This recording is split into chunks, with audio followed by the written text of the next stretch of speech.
If I could stop the world and restart life, put the clock back, I think I'd restart like this, wrote Alex Garland, author of The Beach.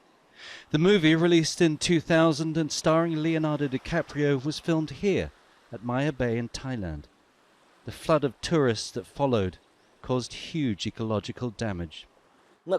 Before the government closed the bay, there was nothing left. But after a few years of closure, you see more reefs.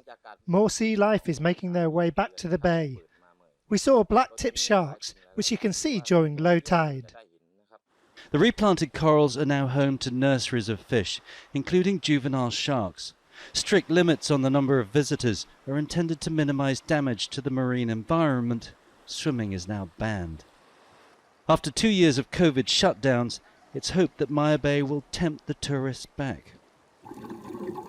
But it's underwater you see how marine life has thrived in the absence of visitors. The adult sharks from Maya Bay's nursery flit nervously through the corals.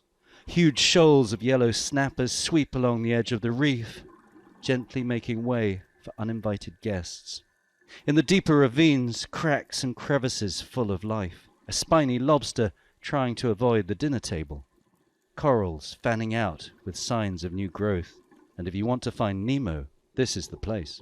It's such an amazing world down there, and it's thriving. When you're lucky enough to get a chance to see it, you wonder why they don't do everything in their power to try and preserve it. But just behind Maya Bay, there are no limits or checks. The tourists are back by the boatload. In the clear waters, the coral is bleached and marine life absent. I don't know why the people in charge, they never learn.